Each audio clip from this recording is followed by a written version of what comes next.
All right, we'll go ahead and call the meeting to order tonight. So we will start off with just a moment of silence. If everybody would just join.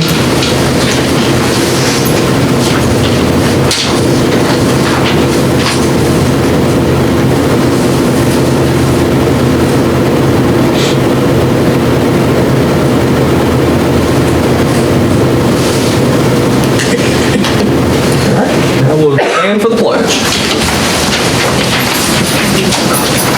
Pledge allegiance to the flag of the United States of America and to the republic for which it stands, one nation, under God, indivisible, with liberty and justice for all.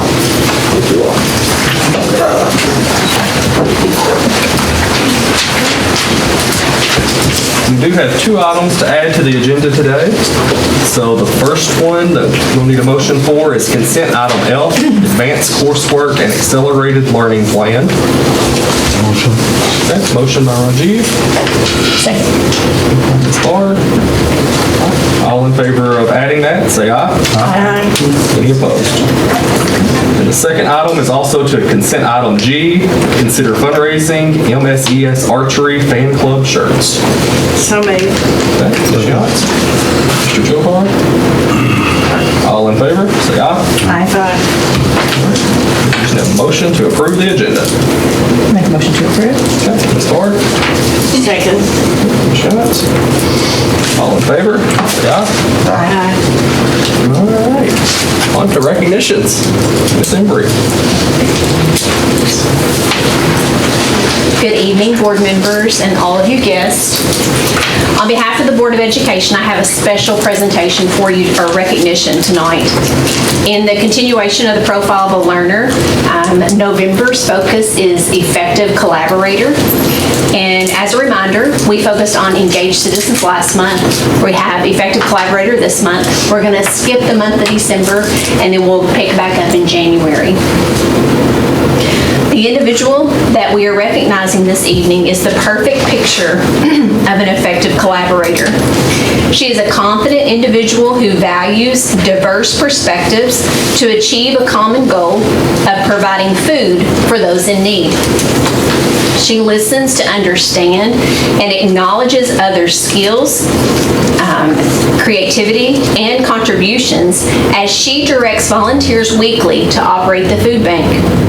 This individual gives and receives actionable feedback and demonstrates openness to new ideas as she relies on the help of others to donate food items and monetary gifts. Lastly, an effective collaborator recognizes her strengths and unique role in the community. So what I just did is walked you through how we have defined effective collaborator, and she fills in every line. So Miss Deborah Gorham is a wonderful example of an effective collaborator. She continues to passionately serve as the director of Hope to All, a community food bank located in Drakesboro. I was given the opportunity to sit down with Ms. Gorham and discuss how Hope to All operates as the district prepared to start a food drive a couple of weeks ago. After hearing a few stories and shedding a few tears together, I left knowing Miss Deborah Gorham is such a servant who has a heart to serve those in need. If you've ever talked to her at all, you see that from the moment she begins talking. It is my honor to present this month's Effective Collaborator Award to Miss Deborah Gorham. I'm going to ask that you join me in congratulating her as she comes up to accept a plaque. Ms. Orr.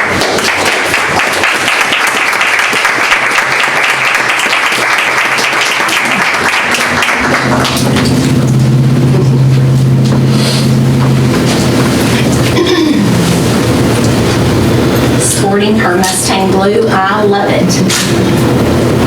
Thank you. Congratulations.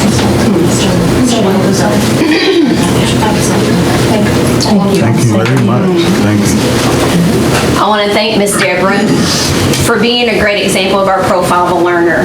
And I do want to remind you that we have a food drive that's going on now until December 19th when we get out of school for Christmas break at all all of our schools taking up those donations. And then Ms. Deborah's going to organize getting someone to come around and collect all those items. So thank you. Thank you so very much. Appreciate it. Thank you. That's it. All right, up next is the treasurer's report. Mr. Blitzinger.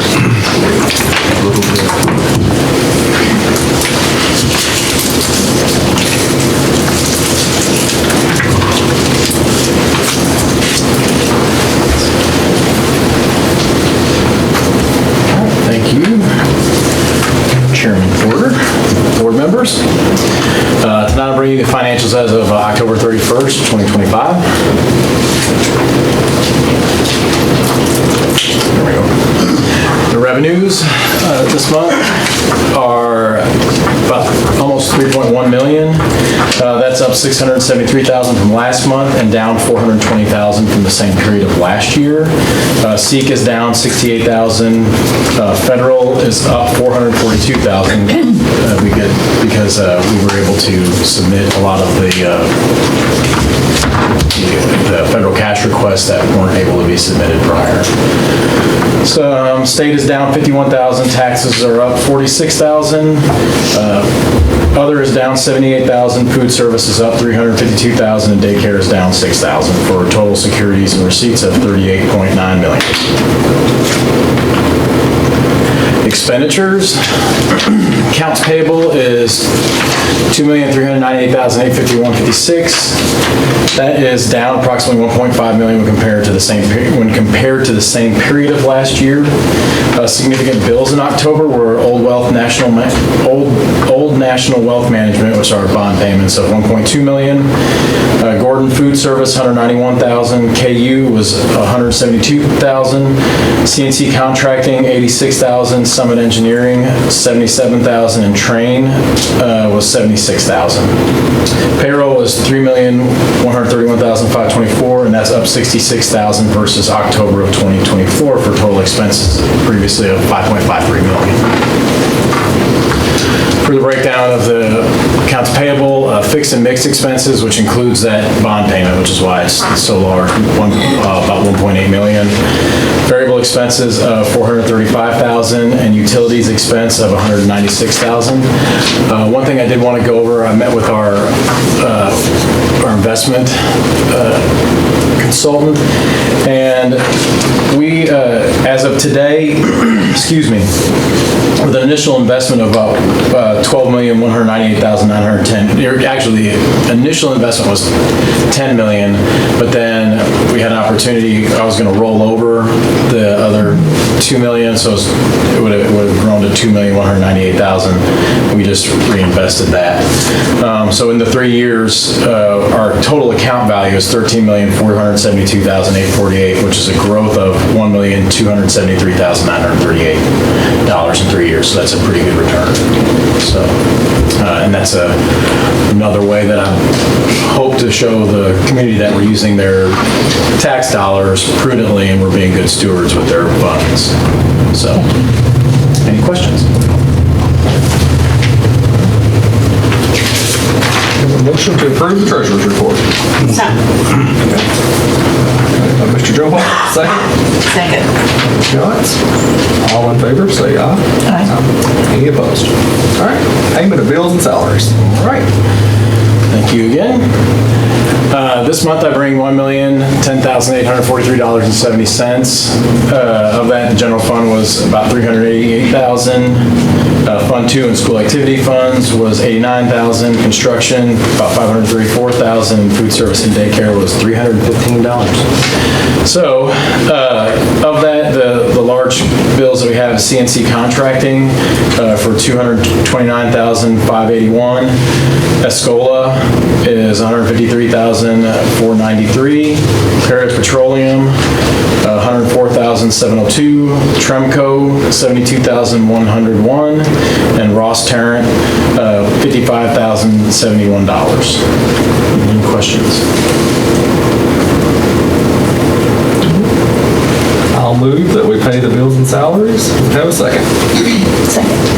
Ms. Bard, all in favor, say aye. Aye. Any opposed? All right, public participation. Thank you. Thank you, Eric.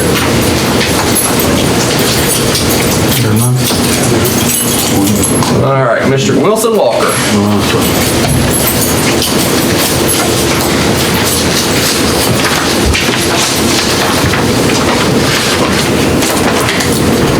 You're good to go. Good evening, board members, Superintendent Orr, and guests here tonight. Thank you for allowing me to speak today. My name is Wilson Walker, and I am the junior class president at Muhlenberg County High School. I'm here to respectfully propose that our district introduce a non-voting student representative to the Muhlenberg County Board of Education.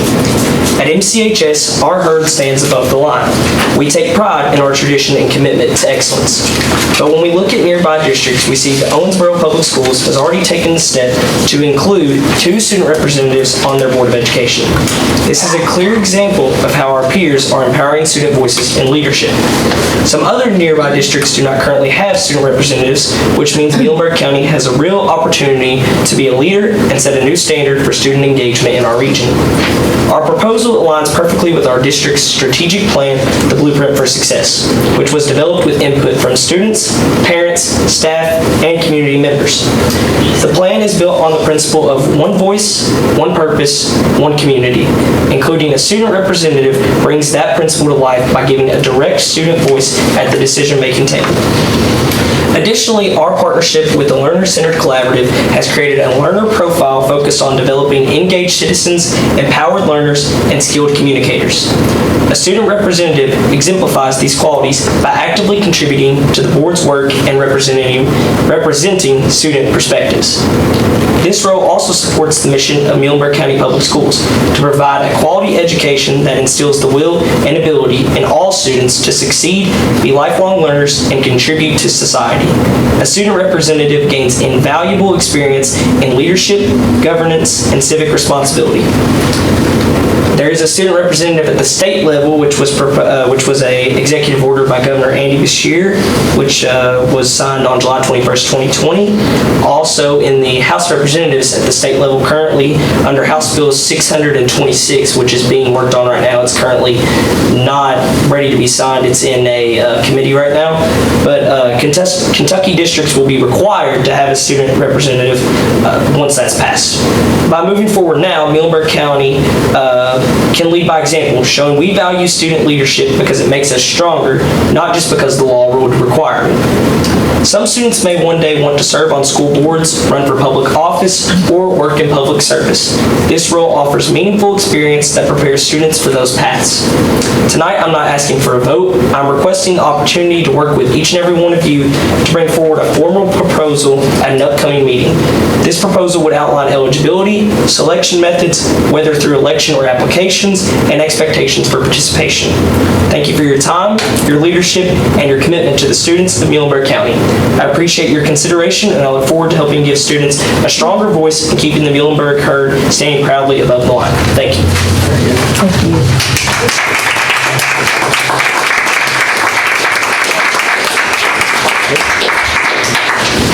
Thank you, Wilson.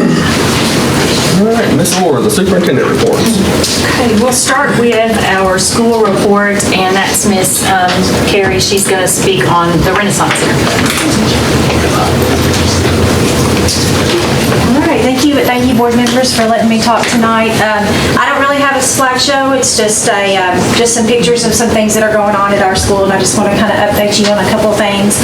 I wore my shirt tonight. It's not real professional to wear a t-shirt, but I wanted to show you kind of our logo. We are really working hard to find an identity at the Renaissance Center to not just be the school that kids are sent to or the misfit kids. So our logo is our phoenix. You guys know the story of a phoenix, and it kind of fits with our name, the Renaissance Center. So we are just working really hard to kind of change the perception of our school that it's not just a school where the misfits go to. So that's why I wore my shirt. But our core values, we really fit. Both of our programs at our school are Alternative Learning Center and our MOVE Center are both referral only. So students cannot just come to our school. So we really feel like if a student comes to us, then they need to be with us. And so we really focus on really trying to meet our students individually, giving them those traditional opportunities in a non-traditional school. So that's kind of our focus, just trying to meet our kids and get them ready for wherever it is that they're going after us, whether it's middle school, high school, or graduating and going on. Just to give you some numbers right now in our MOVE program, our virtual program, we have 87 students, which is kind of high for us right now. But we have 64 of those are high school students and 23 are middle school students. We get applications every month. We have a committee that meets. It may have high school representatives or middle school representatives. We review those and either accept or deny, whether we think that's going to be best for those students. We have 27 seniors in our program right now, and Ms. Orr was able to be there last week and observe some of our defensive learning opportunities. Our kids, they're non-traditional, but they still have to do everything. The expectations are exactly the same for every student in Muhlenberg County Schools. They have to do their defensive learning. They have to meet all the graduation requirements and all the things. So for our seniors, I'm just super proud of them because a lot of them, we don't see them very often. They're virtual, and for them to come and give that presentation with all of us there, I'm a little partial, but I love to watch them. I love for them to come in and talk to us. So Ms. Beth Ellis and Savannah Wells do an excellent job with our MOVE program. They are the reason why it is so successful. And it's really hard to get to know students virtually, but they know every single student. They know their names. They know their families. They talk to them. Today, for example, they made 40 phone calls just to check in with our students and just encourage them and try to get them back on track, or just encourage them to keep doing what they're doing. In our Alternative Learning Center, our numbers are a little high for us right now. We have 40 students, which doesn't sound like a lot, but it is a lot for us. But we just really try to focus on our students and see them individually. The best example I can say is we're kind of like an ICU, where every student is different and every student has different needs, and that's what we try to do. Is we just try to meet them and try to for whatever reason they are to us, equip them to be better when they go back to that traditional setting or go out in life.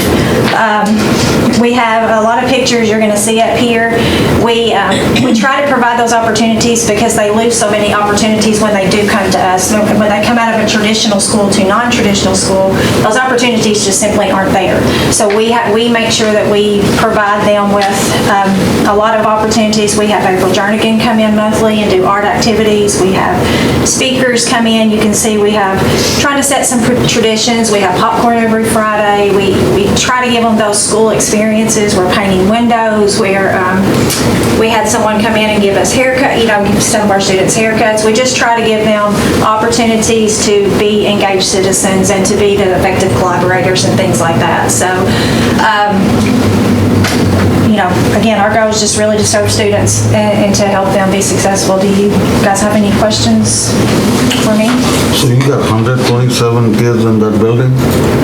Not in the building every day. I have 40 students in the building every day. Our virtual students just come in from time to time. They do have to come in and do different things that every student has to do, whether it's their career exploration or whatever it may be. Okay, thank you. All right, thank you all. Thank you. I will say I was blown away by the two defensive learning presentations that I saw. Because they are our non-traditional students, they have some experiences that our traditional students may not have. So when we're looking at engaged citizens, we're looking at, one of them is a supervisor with the housekeeping department at a hotel. So like another one is a mother.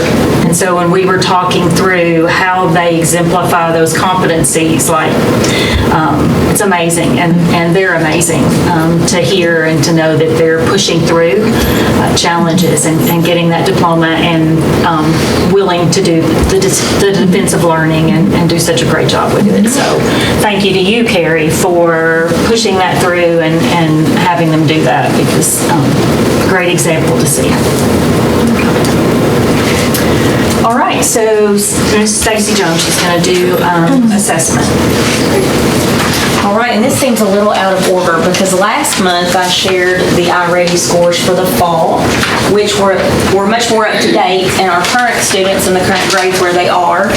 Tonight I bring our Kentucky Summative Assessment scores, which we are a little over a month late in receiving those because of the update to the science assessment this year across the state. So they were a little late in releasing those this year. So today, I just want to remind everyone, this is our third year of having change included in the system. So in front of you, you have a spreadsheet, large spreadsheet with all the numbers that include all of the different items that are listed. We do have a complex system of numbers and scores and color ratings that mean a lot of different things, but you do have the numbers in front of you, and as far as how they are calculated, at any time I would be willing to answer those questions or look at that with anybody. I do want to point out that the way color ratings are achieved or assigned, I guess you would say, are based on the current performance, which is known as status, and schools can either, or the students perform based on their novice, apprentice, proficient, or distinguished in low, medium, or high. And then, of course, across the top of this chart, you will see how that changed from the previous year. And that is subtracted. So together, combined, the status on that left side and the change combined to get to, and that's how the colors are assigned to each of the schools or each of the categories, because if you notice on the spreadsheet, each category has a, could possibly be a different color based on that. Those scores. This slide reminds you that in elementary, middle, and high school, the weights of the content areas are assigned differently. So you'll notice the high school has several items that are combined as far as like graduation rate, post-secondary readiness. All schools are assessed on reading and math, science, social studies, and writing combined. Now, EL progress, we do not have enough EL students tested that we do not get a score for those students. So that percentage is actually distributed in the other areas. And then, of course, the quality of school climate and safety, which I am proud to say that I believe every single principal that met with me in the last couple of weeks, that's the first thing they're worried about. And you'll notice that's the lowest part of the accountability, but I guarantee you it has the biggest impact on the rest of the scores that we see or how our students really do feel in school. And that's what they all care about, so I've got to brag on them for that. So this is our district data, our dashboard, that as you go to the school report card, and it is public, it became public yesterday, this is what you will see. And last year, this looked similar in some ways. We maintained an elementary as a district in the yellow, and yellow as middle school, and of course I'll brag on that in a minute, but for our middle school to combine and become, have such a different year this last year, that's quite an accomplishment, I feel like, for that grade level, that age of kids. And then, of course, our high school, last year, the district dashboard, this was orange. Now, the school, just the high school, was yellow last year. But then we have extra kids that don't count for the school building, but that maybe like in our MOVE program, or if they're at our Renaissance Center, all combined to give us a district score. But tonight you will see our district did move to green in the high school level, so super proud of that. I wanted to take just a minute and just to spotlight, and this is just one item per school. So on that spreadsheet, and these principals could share many celebrations that they have in their buildings, but just one thing that I want to spotlight, and I didn't ask them, I probably should have gotten their input more on this, but I just want to brag on them just a little bit. Bremen Elementary, their quality of school climate and safety, and this is in alphabetical order only, but Bremen Elementary increased 2 color ratings. They are green in quality school climate and safety, so extremely proud of them for that.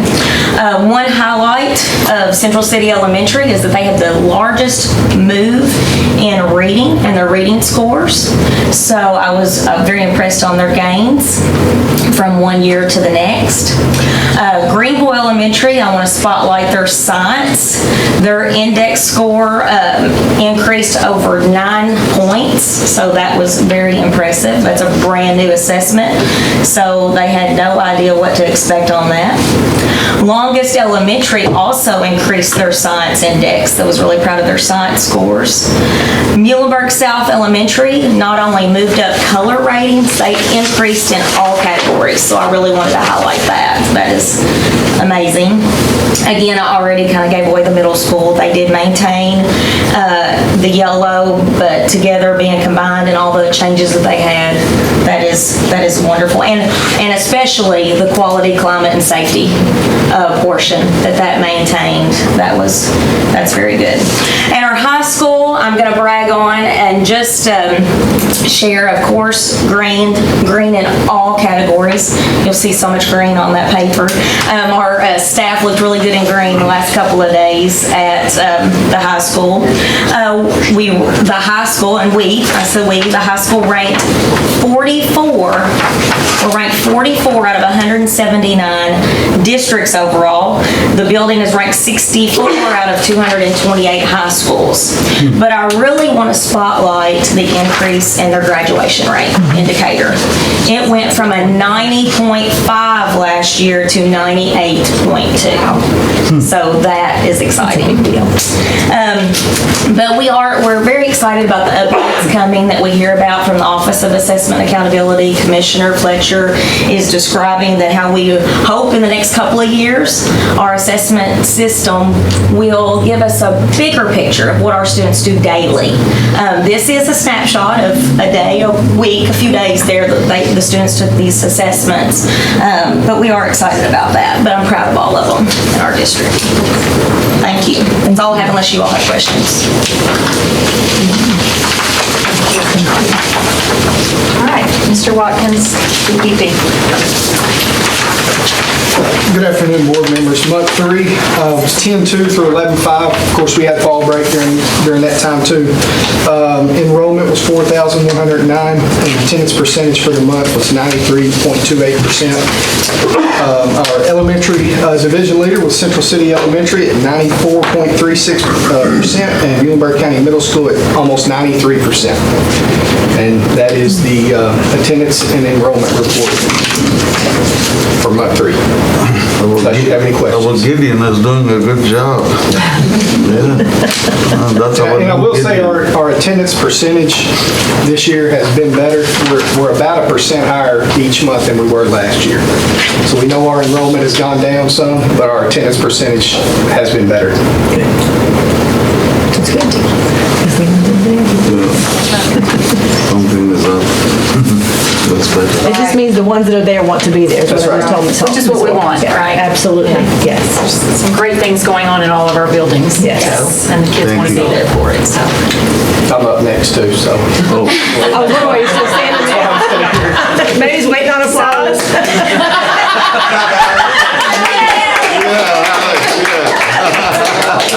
you're embarrassed, Howard. That's bad. You got no friends. I knew y'all were looking at me like this. So before we move on, I'll just Okay, give you I'll sit a down. brief, That's all right, I said.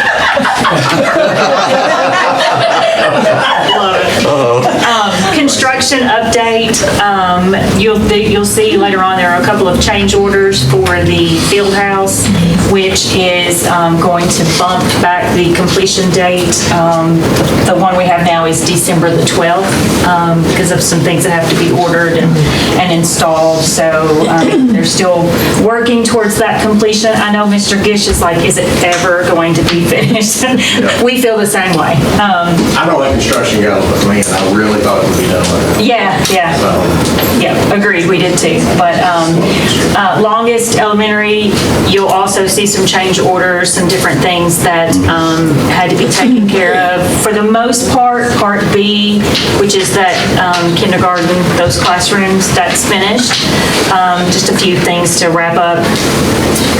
Then we will start next summer with areas C and D, which is the gym and then the rest of the flooring for the rest of the building. So just a quick little update on that. Also, the high school with the auxiliary gym, we voted, you all voted for the schematic design. Then we have worked with NICA and Mr. Rogels and our architects to kind of finalize and really get some good details on placement of different rooms and that kind of, and design. And so trying to finish that up hopefully next week so that then they can take that design and move forward with the drawings, kind of get that going. So, okay. All right, that's all for me. Good deal.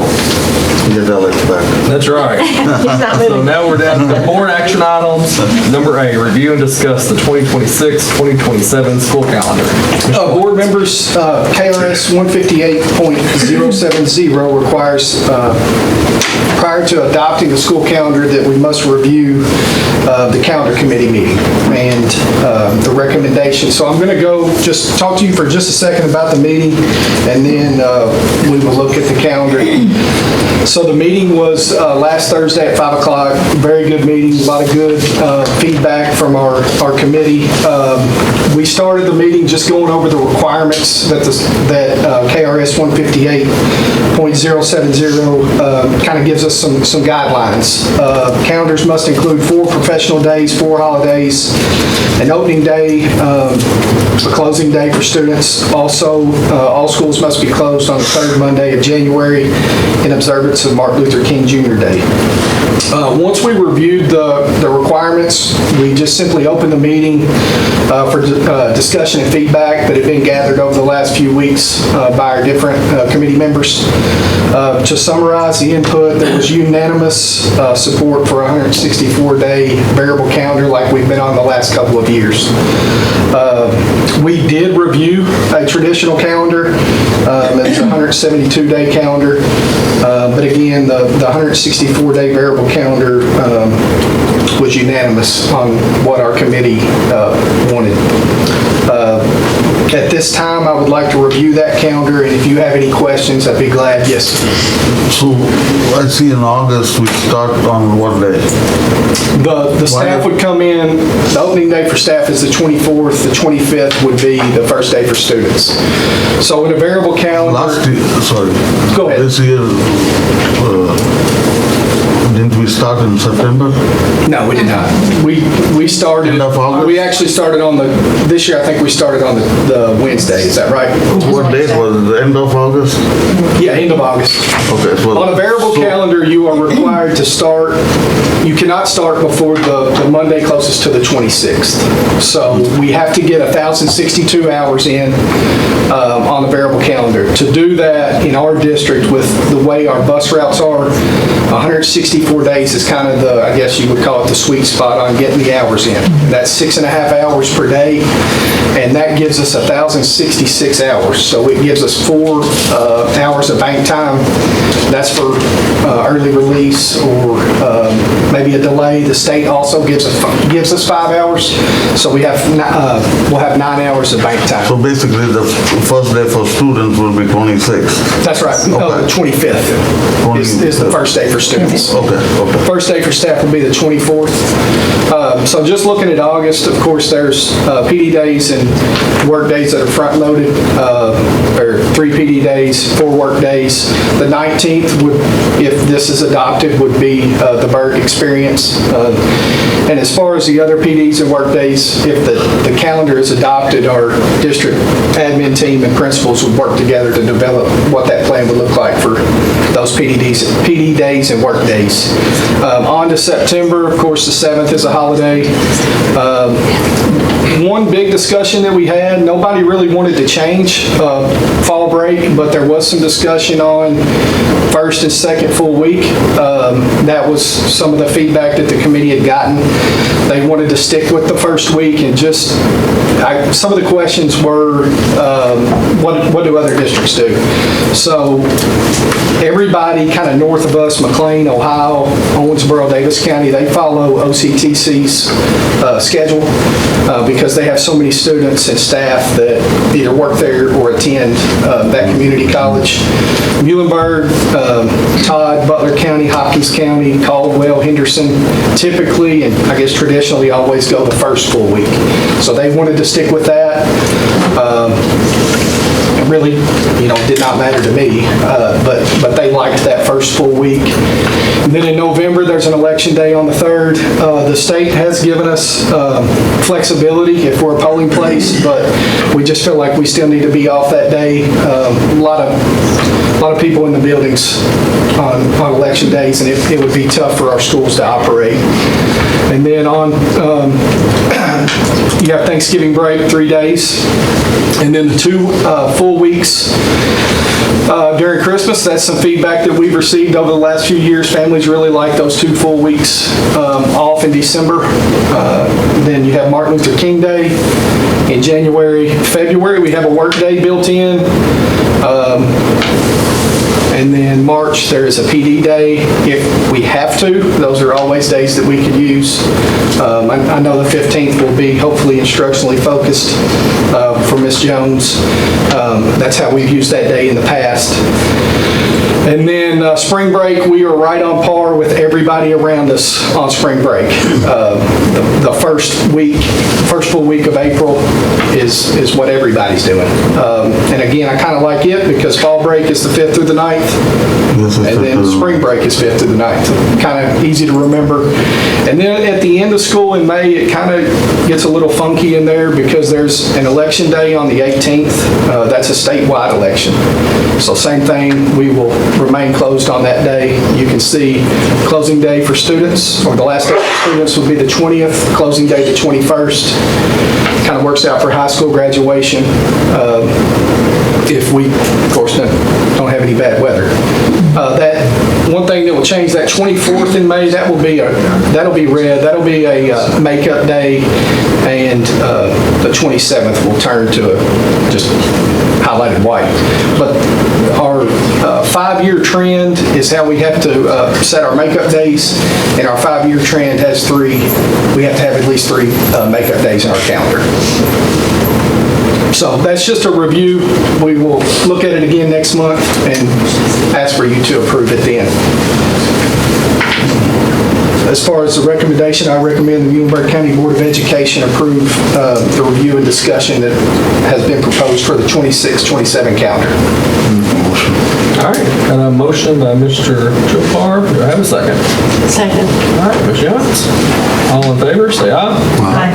Any opposed? All right, now on, thank you.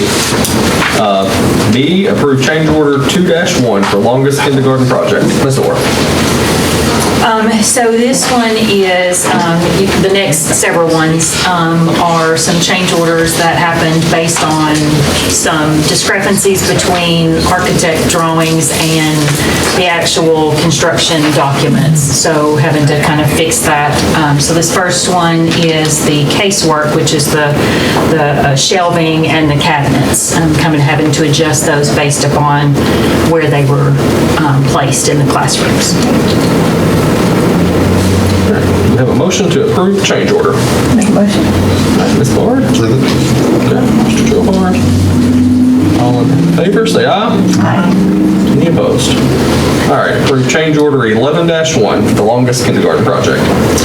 So this is changes that had to be made to the sprinkler system, again, based on a room arrangement and things that had to change from discrepancy to plans. So that's $2,878 for the sprinkler changes. I'll make a motion that we approve that change order. Do I have a second? Second. All right, Ms. Jones. All in favor, say aye. Aye. Any opposed? All right. Item D, approve change order 12-1 for the longest kindergarten project. Sound like a broken record, but same thing. Some discrepancies, and so having to fix those. That's what this change order came from for the changes in plumbing. Do I have a motion for the change? So. All right, Ms. Yance. Second by Mr. Johar. All in favor, say aye. Aye. Any opposed? All right. E, approve change order 12-2 for the longest kindergarten project. So this is a good change. This is a plus of $10,000 closing out this contract for mechanical consultants. So this is a plus amount instead of a minus. Well, I'll make a motion, we do the plus. And I have a second by Ms. Bard. All in favor, say aye. Aye. Any opposed? Those are the bad ones, okay? All right. Letter F, approve change order 13-1 for the longest kindergarten project. So this is for Pogue Electric. Again, the same thing with some changes that had to be made based on the discrepancies between the plans. Moving some thermostats, installing some different types of exhaust fans. And so this was in the amount of $7,134.75 to Pogue Electric. Make a motion. All right, a motion by Mr. Johar. Second. Second by Ms. Yance. All in favor, say aye. Aye. Any opposed? Okay, approve change order number 6 for the MCMS Fieldhouse project. So this is a change to a hot water heater stand.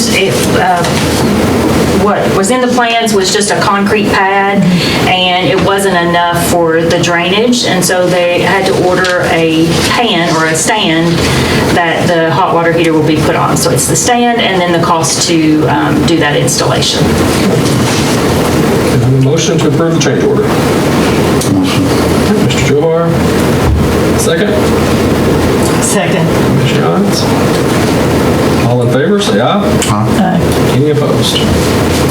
All right, last one, approve change order number 7 for the MCMS Fieldhouse project. This one is purchasing or putting in, installing a freestanding stainless steel sink as opposed to just an insert that was in the plans. Probably gives them a whole lot more flexibility with what they can do with the bigger sink. And so that's what that is for. I'll make the motion to approve that change order. Do I have a second? Second. All right, Ms. Bard, all in favor, say aye. Aye. Any opposed?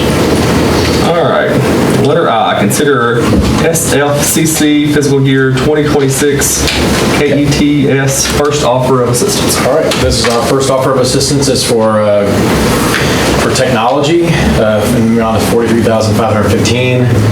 The requirement is that we match those funds, and I recommend that we accept the offer. Take that. It basically doubles our funds. Any questions? All right, do I have a motion to accept the offer? Make a motion. All right, Ms. Bard, do I have a second? All right, Mr. Johar. All right, all in favor, say aye. Aye. Any opposed? All right, Mr. Blutzinger, consider the purchase of 4 72-passenger buses. Can we breathe for a few minutes? Yeah, this Memory is coming back. I thought I had a short memory. It was coming back, man. This one is long memory. Let me Yes. give it. Well, I promise you. Oh, who was in this room? You were? Oh, you get a standing ovation, sir. I assure you, there are none that are free. What, did you go in the engine and check the serial number? Yeah, I wish. Huh? So this is for 4 What was it? 72-passenger You guys buses. were puppies then. I'm just gonna talk over you, Rajneet. All right.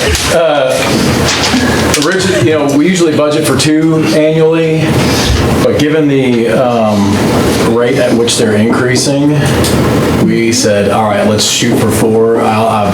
This is with the understanding that I'm not ordering 2 more next year. So, it'll be in 2 years that we order another set, and we'll see how much they've jumped up at that point. Each bus is, it breaks my heart to say this, $177,292. I mean, that's Double. Almost. That's an Italian car right there. So 4 at a total of $709,168. Again, the international buses, we could get a Thomas bus. The problem with that is we have our fleet is international. So that Thomas bus, you may save $6,000 on the front end, but Yeah, on the fleet. Yeah. so, we'll have to order parts for one, a couple specific buses, whereas we have parts that'll fit these. I did look up when I first started, these buses were $70,000, $75,000, so they've gone up about $102,000.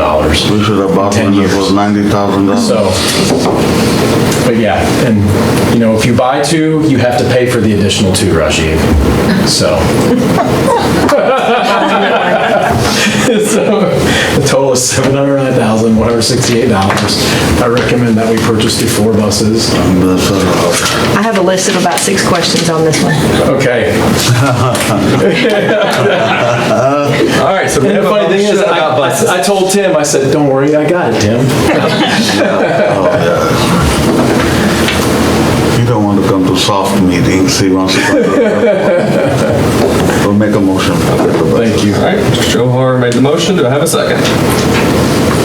Somebody. Second. All right, Laura? It hurts. Oh, yeah. $800,000. All in favor, say aye. Any opposed? All right, now we're down to the board consent agenda. Thank you. Yeah, thank you. So we're going to approve the minutes of the prior board meeting, approve shortened school day for student number 5, MSES surplus, consider facilities use, consider field trip request, F, advanced coursework and accelerated learning plan, and G, consider fundraising MSES archery fan club shirts. Do I have a motion to approve the consent agenda? So moved. All right, Ms. Yance. Second by Mr. Johar. All in favor, say aye. Aye. Any opposed? I guess we just need a motion to Make a motion to adjourn. All right, Ms. Barr, do we have a second? Second. All right, Ms. Yance. All right, all in favor, say aye. Aye. We are adjourned.